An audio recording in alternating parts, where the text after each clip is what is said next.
Santa Claus कौन है? कोई इंसान है या भगवान है या फिर एक शैतान है? क्या सेंटा क्लॉज जैसी चीज़ इस दुनिया में मौजूद है? और क्या मतलब है इस जिंगल बेल शब्द का? सवाल काफ़ी सारे हैं। और क्या हुआ जब लोगों ने दुनिया में असली सेंटा क्लॉज को देखा? क्या हुआ जब कैमरे में कैद हुई असली सेंटा क्लॉज की तस्वीर और वीडियोस? वीडियो में अंत तक बने रहिएगा और हाँ, चैनल को सब्सक्राइब जरूर कीजिएगा। क्रिसमस के दिन जीसस यानी कि यीशु का जन्म हुआ था। इससे की खुशी में क्रिसमस मनाया जाता है। लेकिन सेंटा के बिना क्रिसमस बिल्कुल अधूरा है। बच्चों के लिए तो क्रिसमस का मतलब ही सेंटा है। सेंटा कौन है? कौन है जो यीशु के जन्म पर बच्चों और ज़रूरतमंदों को तोहफे बांटता है? सेंटा क्लॉज कहीं खुद जीसस तो नहीं? क्या ऐसा हो सकता है? क्योंकि बाइबल में कहीं भी सेंटा शब्द का जिक्र नहीं होता। अगर सेंटा जीसस होते तो बाइबल में कहीं ना कहीं जीसस के सेंटा रूप का जिक्र होता। वहीं क्रिसमस का त्यौहार जीसस की मौत के कई साल बाद मनाया गया था।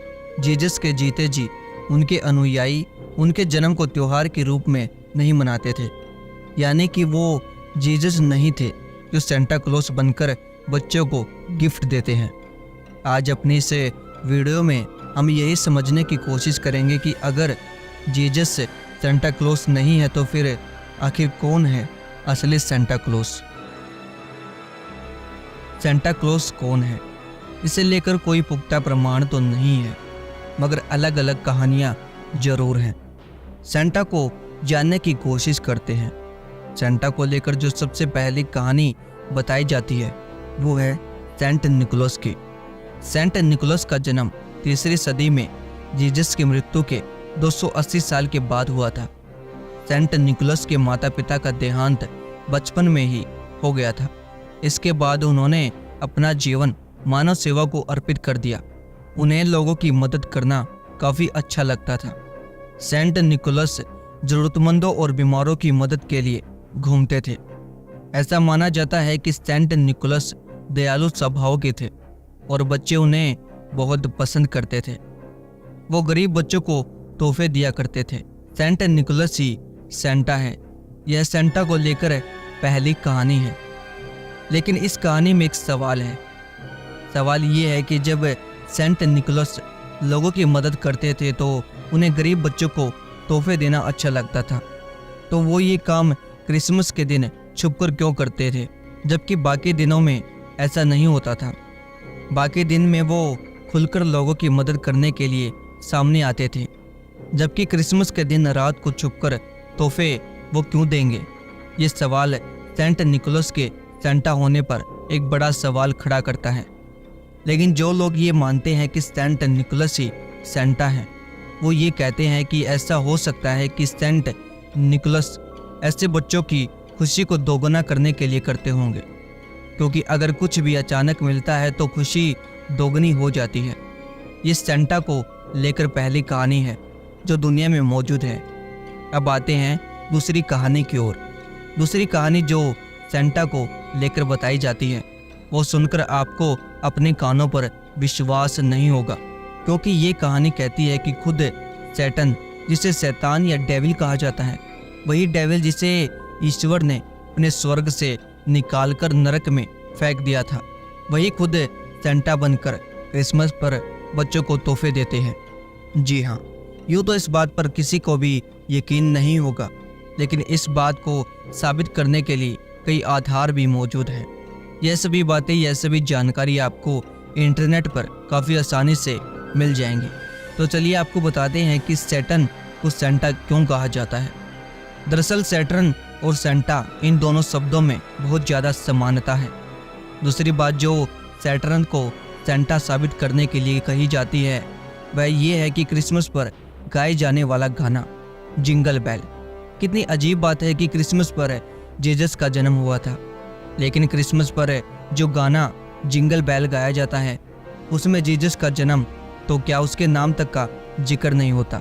जी हाँ, जिंगल बेल में एक बार भी जीसस का नाम तक नहीं आता। वहीं क्रिसमस पर जो लोग जीसस से नहीं बल्कि सेंटा से तोहफे मांगते हैं, उन्हें अपनी विशेषताएं, अपने सपने बताते हैं। उन्हें क्या चाहिए वो बातें वो सेंटा को बताते हैं। और यही डेविल का उद्देश्य था कि लोग जीसस से प्रार्थना ना करें बल्कि उससे वो प्रार्थना करें, डेविल से लोग मांगे, क्योंकि बाइबल में शैतान को ज़्यादा अहमियत नहीं दी गई है और सेंटा का नाम भी बाइबल में कहीं भी नहीं आता। इसके अलावा शैतान को सेंटा साबित करने के लिए जो बात कही जाती है वो ये है कि शैतान अंधेरे का राजा है और सेंटा भी आधी रात को अंधेरे में बच्चों के लिए तोहफे रख कर जाते हैं। वही जानकार ये भी मानते हैं कि तोहफे, पैसा, ये सब इंसान और बच्चों को लालची बनाती है और उन्हें मोक्ष से दूर करके लालच की ओर ले जाती है। और लालच यानी कि ग्रीड बाइबल में दिए गए डेडली सिंस में है। खुद बाइबल यही कहती है। कहा यह भी जाता है कि सेंट सबसे निकला है। कहा यह भी जाता है कि शैतान ईश्वर से ज्यादा ताकतवर है। जानकार ये भी कहते हैं कि सैटर्न यानी कि शैतान ने कभी भी बच्चों को नुकसान नहीं पहुंचाया।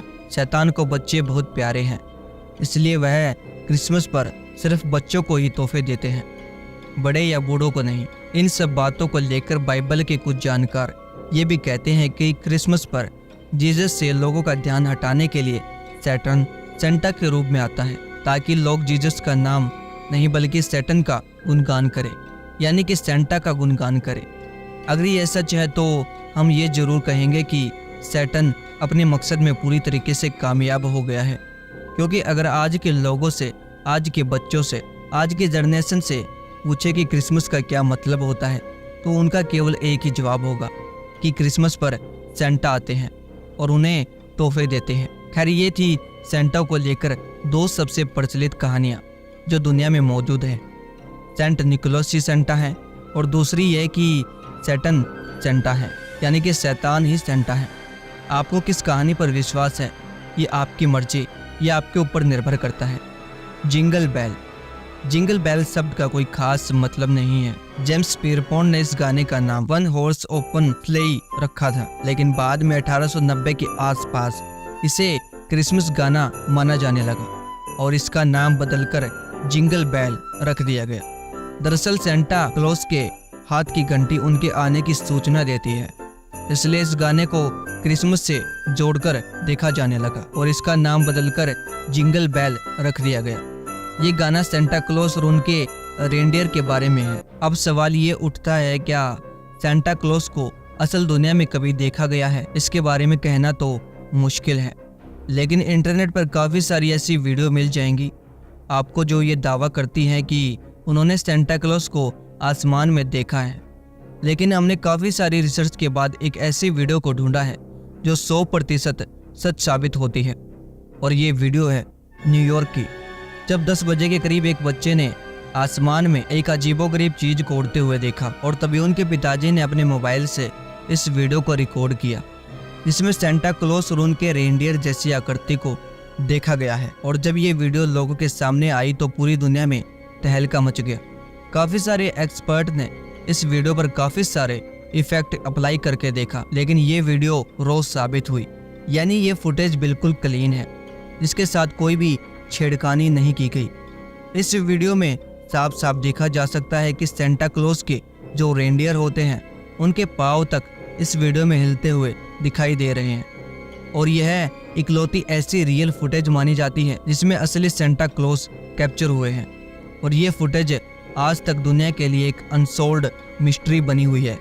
दोस्तों, आपको क्या लगता है, क्या सेंटा क्लॉस जैसी चीज़ इस दुनिया में मौजूद है? क्या माइथोलॉजी स्टोरी में जो सेंटा क्लॉस के बारे में लिखा गया है वह 100% सच है या महज एक काल्पनिक बातें हैं? आपकी इस पर क्या राय है? हमें अपनी राय जरूर दीजिएगा हमारे कमेंट के माध्यम से। और इस वीडियो पर हमने काफ़ी जी जान लगाई है, तो कृपया करके एक सब्सक्राइब और एक लाइक अवश्य कीजिएगा। अगर आप में से कोई व्यक्ति इस वीडियो को किसी और डेट, किसी और टाइम में देख रहा है तो अनसीन सीक्रेट की तरफ से आप सभी को क्रिसमस की ढेर सारी शुभकामनाएं। हम मिलते हैं आपसे अगली वीडियो में, तब तक के लिए धन्यवाद।